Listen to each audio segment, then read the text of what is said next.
Finally, here at 4:30, a unique invasion. A population of hybrid pig, they're boars from Canada. They're making their way into the northern United States, threatening to wreak havoc on crops. Picture this.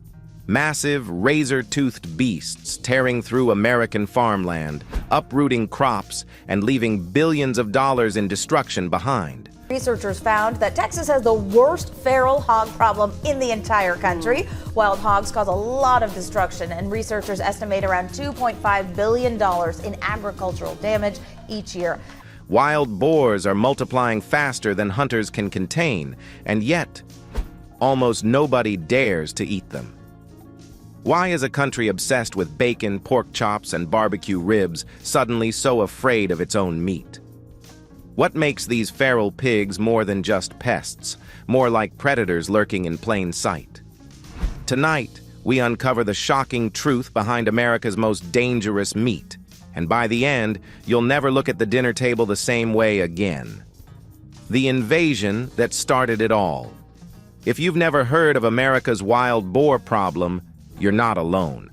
Most people have no idea that millions of these creatures are living completely unchecked across the United States right now. But make no mistake, this is one of the most aggressive, invasive species the country has ever seen, and it all started with a decision made nearly a century ago that nobody saw coming. Back in the 1930s, Russian boars were brought to America for fat, meat, and breeding purposes. Farmers thought they were getting a gold mine, a hardy animal that could survive harsh winters and produce quality meat. Some were kept on farms, but as you can probably guess, many escaped. And when they did, they didn't just survive, they absolutely thrived. These animals adapted to the American landscape with shocking speed. They bred with domestic pigs that had also gone feral over the years, creating hybrids that were bigger, smarter, and more aggressive than either species alone. Fast forward to today, and feral pigs have spread to nearly every state in America. Texas and California have the highest concentrations, but you'll find them everywhere from Florida to Oregon, from Georgia to Montana. The numbers are staggering. In Texas alone, experts estimate there are between 2.6 and 3 million feral hogs roaming free. And here's the kicker. Despite all this meat walking around, Americans still won't eat them. Now, you might be thinking, okay, so there are a lot of wild pigs. Big deal. How bad can it really be? Let me paint you a picture of what these animals actually do. Feral pigs don't just eat crops. They obliterate them. They use their snouts to root through soil, tearing up entire fields in search of food. Corn, wheat, soybeans, rice, you name it, they'll destroy it. Farmers wake up to find months of hard work reduced to muddy wastelands overnight. But it doesn't stop there. These pigs tear through irrigation systems, knock down fences, trample pastures, and leave the ground so damaged that it becomes nearly impossible to farm again. The soil erosion alone creates problems that last for years. And it's not just farmland. Feral pigs disrupt entire ecosystems. They eat bird eggs, small mammals, reptiles, and anything else they can get their mouths on. They contaminate water sources, spread diseases to livestock and wildlife, and push native species to the brink. Ground nesting birds don't stand a chance when a herd of feral pigs rolls through. The economic impact is almost unbelievable. Every single year, feral pigs cause roughly $2.5 billion in damage across the United States. That includes destroyed crops, damaged property, soil erosion, and the cost of trying to control their population. In Texas alone, the annual agricultural losses hit $52 million. A new report from Texas A&M predicts the state's agricultural losses could be billions of dollars. Ranchers and farmers could easily see their profits dwindle to $6 to $8 billion.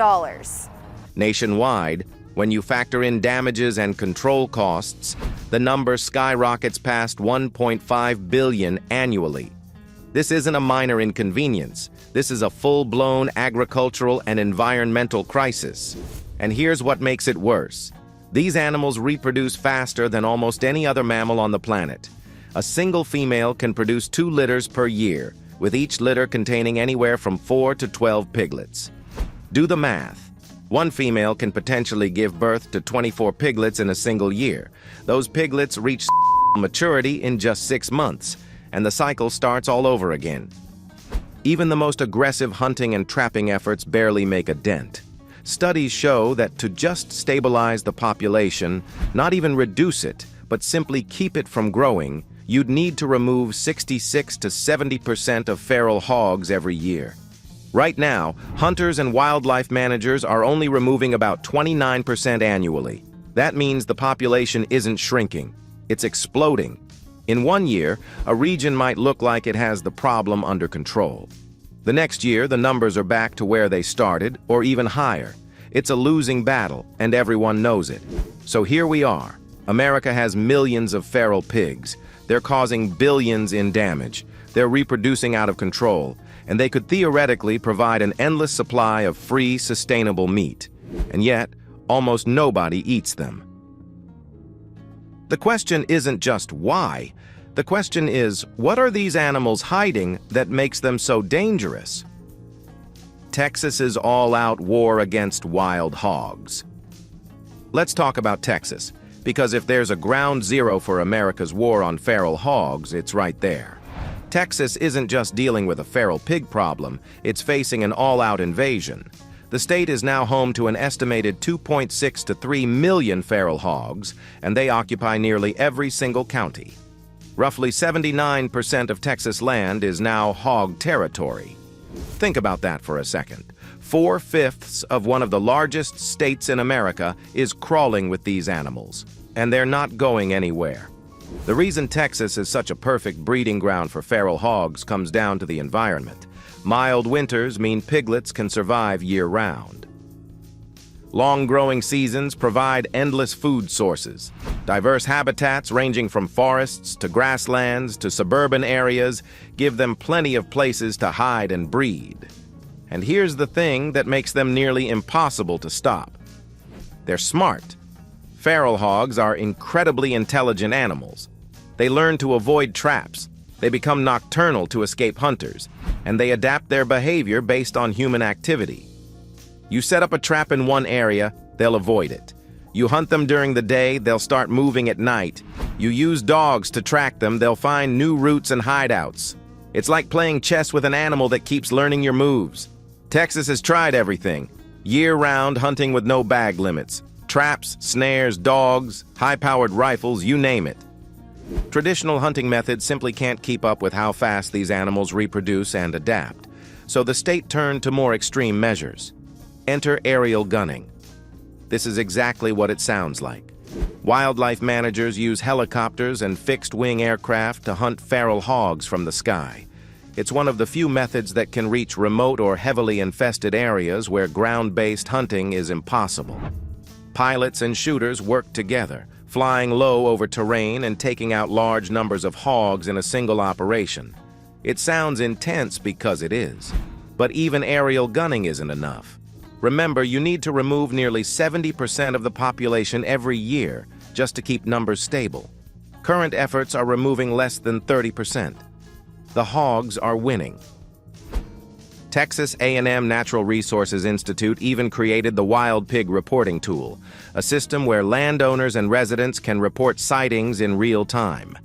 The tool maps where hogs are appearing, tracks the damage they're causing, and helps guide control efforts.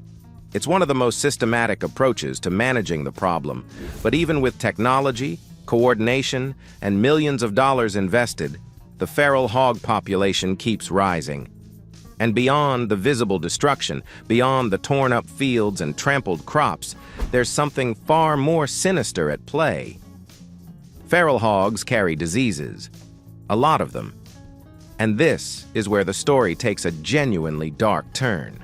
Because even if you could get past the stigma, even if you were willing to hunt and process wild boar meat, what these animals carry inside them might change your mind completely.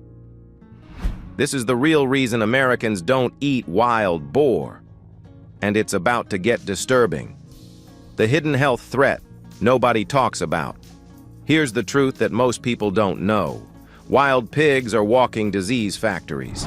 Unlike domesticated pigs, which are raised in controlled, monitored environments with regular veterinary care, feral hogs live completely unregulated lives.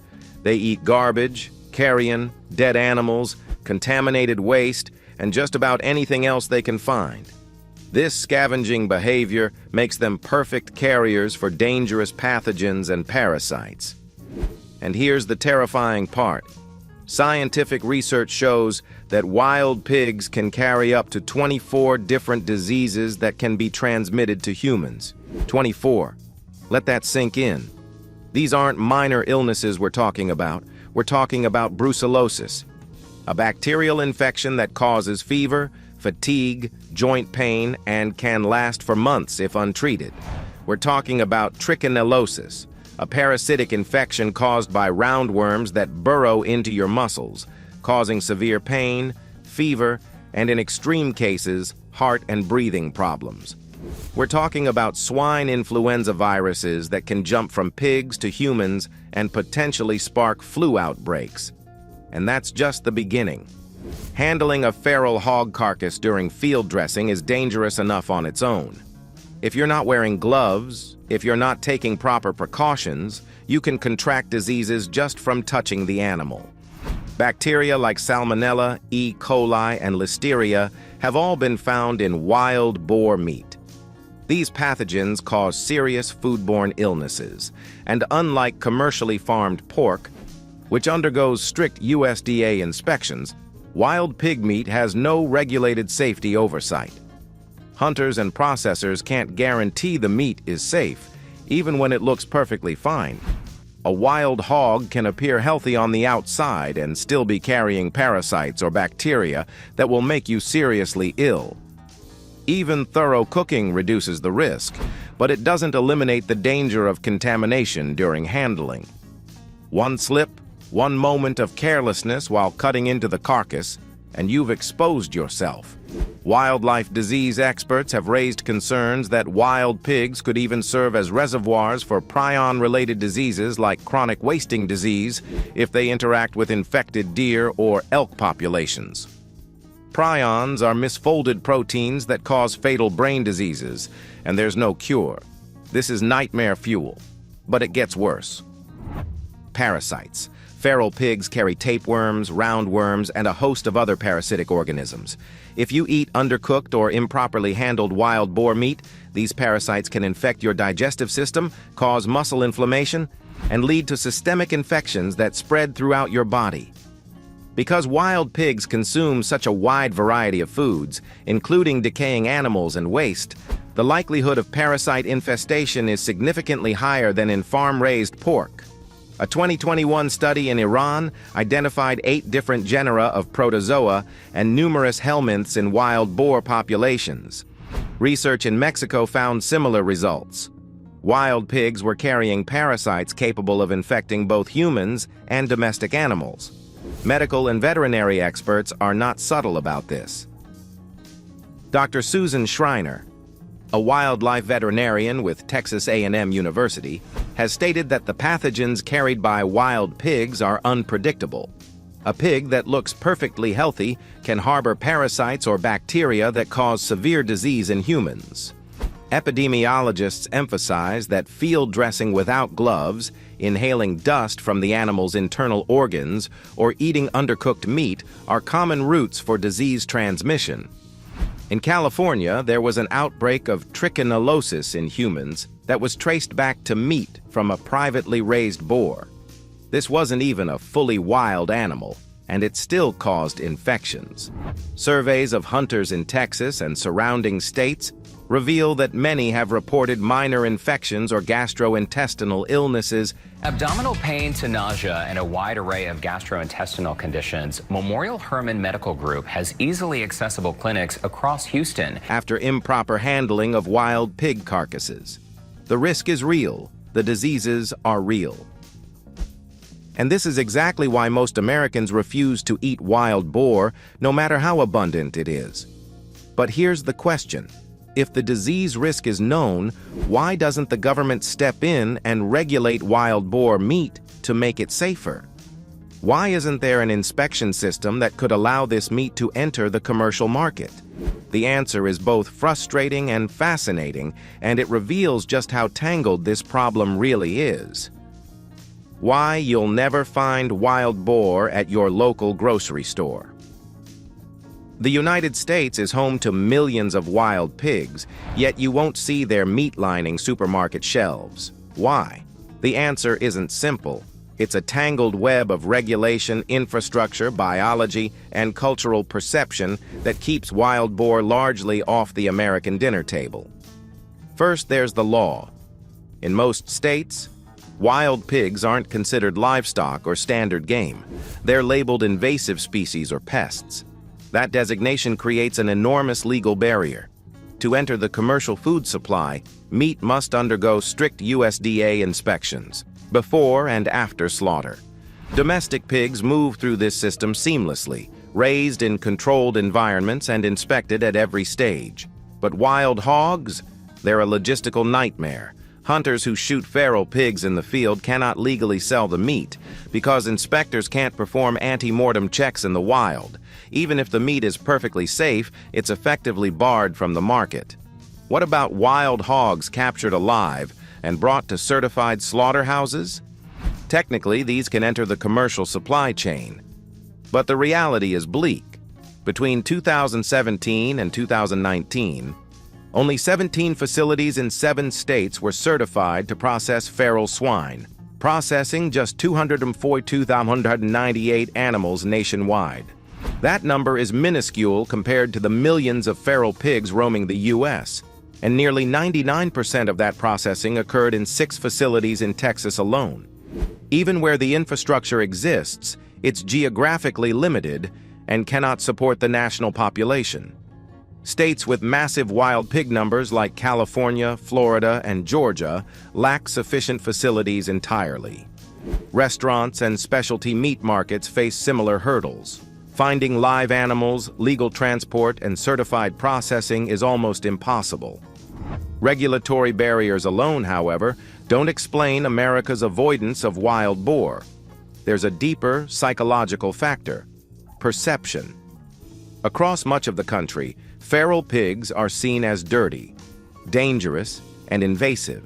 When most Americans imagine a wild hog, they picture a muddy, aggressive pest tearing through farmland, not tender meat on a plate. This cultural stigma is powerful. Even though wild boar can be flavorful, lean, and nutritious, the mental image of a destructive, disease-carrying animal dominates public consciousness. Food safety concerns compound the problem. Many Americans are unfamiliar with wild game preparation, reinforcing reluctance to consume it. Studies comparing wild boar to domestic pork show that meat from female hogs, gilts, can score higher in tenderness, flavor, and overall liking. Yet broader focus groups still express hesitation.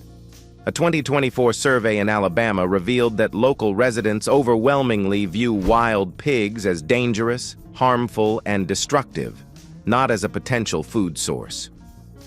Cultural stigma, unfamiliarity, and perceived health risks combine to keep Americans from trying wild boar, even when the meat is available and safe.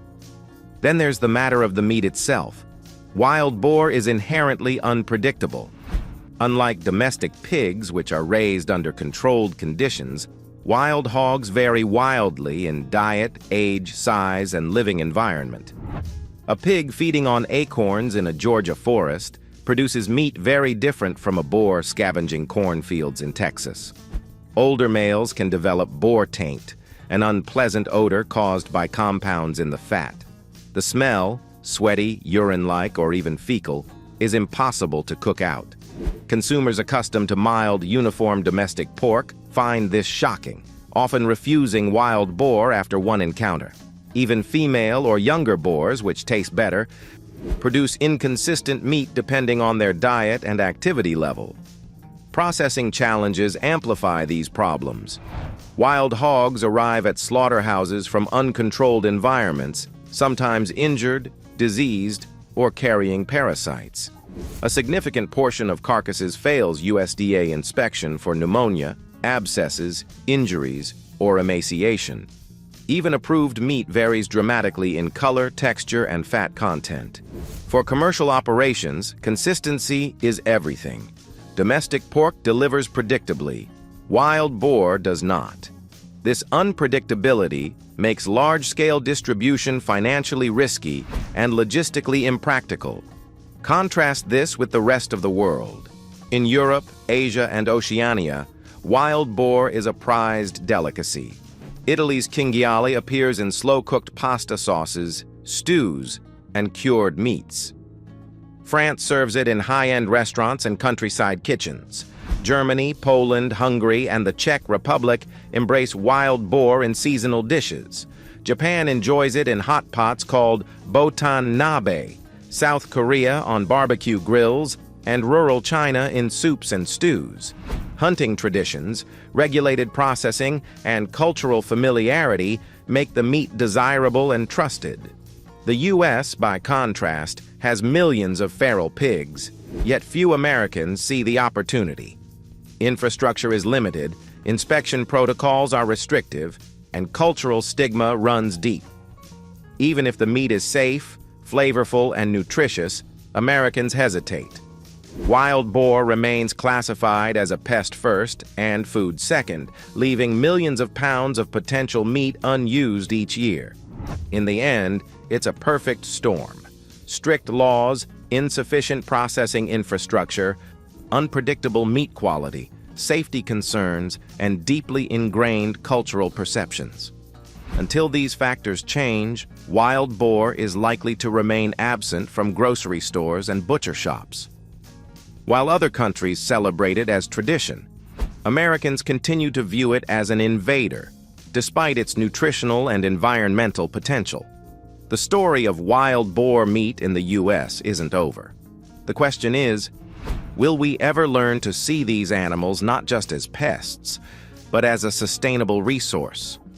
Or will millions of pounds of potential protein continue to go to waste, while the wild pigs thrive? The taste problem that keeps wild boar off American plates. Even if you overcome legal hurdles, accept disease risks, and convince yourself wild boar could be sustainable, there's still one massive obstacle: the meat itself. And this isn't just picky preference. It's a fundamental issue of inconsistency that makes wild boar nearly impossible to standardize for commercial markets. Domestic pork is predictable. Every package looks similar. The fat content is uniform, the texture tender, and the flavor mild. This reliability comes from generations of selective breeding, controlled diets, and precise processing. Wild boar, on the other hand, is the opposite. Each animal is unique. One may be feeding on cornfields in Texas, another on acorns in Georgia forests, a third scavenging in suburban California. Their activity levels, age, and environment shape the meat, creating a spectrum from tender and flavorful to tough and off-putting. Older males are particularly problematic. Their meat can carry a pungent boar taint, an odor caused by compounds called androstenone and scatole. Sweaty, urine-like, sometimes even fecal, these aromas are embedded at a molecular level and cannot be cooked away. For consumers accustomed to the mild, consistent taste of domestic pork, boar taint is shocking and often permanently discouraging. Even female or younger boars, which taste better, produce variable meat depending on diet and activity, making quality control a nightmare for processors. Environmental factors add another layer of unpredictability. In parts of Europe and Japan, wild boars can accumulate radioactive particles from truffles and mushrooms grown in contaminated soil. In the United States, unusual occurrences like the discovery of a wild hog with bright blue fat in California fuel fears of contamination, even when no explanation is found. These stories spread quickly, reinforcing caution in the public imagination. Processing wild boars legally introduces yet more challenges. Unlike farmed pigs, wild hogs arrive from uncontrolled conditions, swamps, forests, garbage dumps, often injured or carrying diseases. A significant percentage of carcasses fail USDA inspection due to pneumonia, parasites, abscesses, or poor body condition. Even those that pass are inconsistent. The meat varies in color, texture, fat content, and flavor.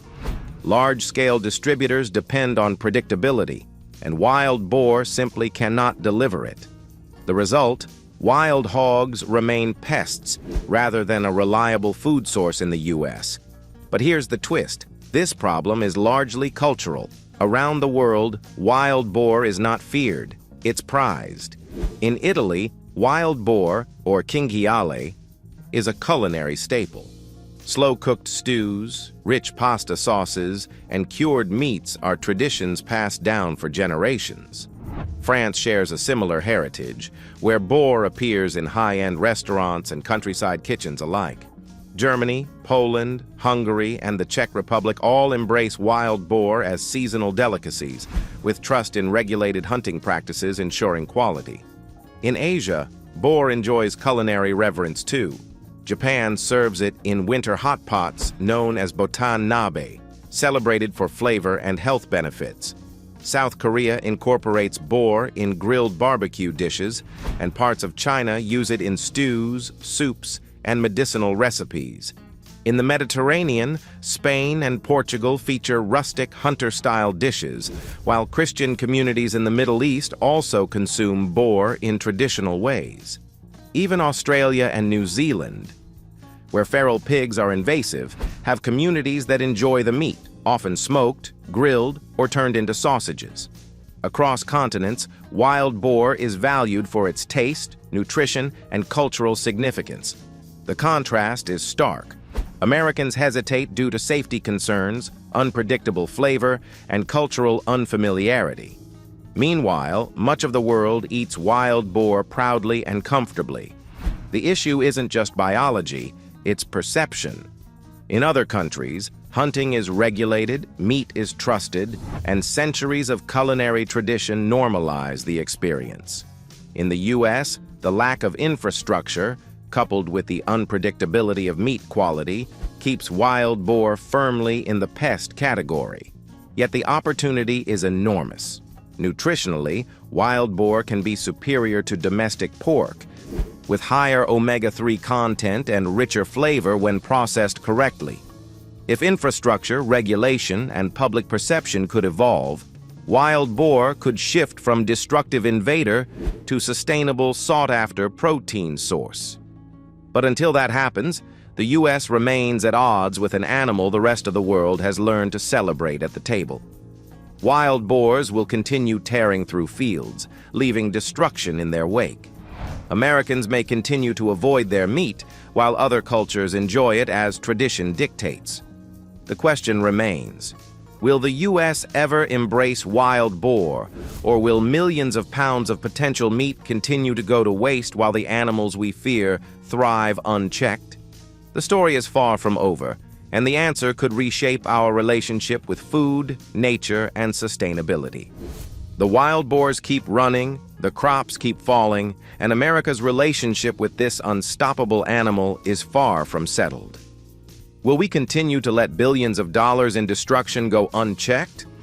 Or will we finally see these creatures not just as pests, but as a resource waiting to be harnessed? The answer may change the way we think about food, sustainability, and the invisible battles unfolding in our own backyards. But one thing is certain. The story of the wild boar is far from over, and the next move could reshape the American landscape in ways we never imagined. What would you do if the solution to a growing crisis was staring you straight in the eyes, tusks and all?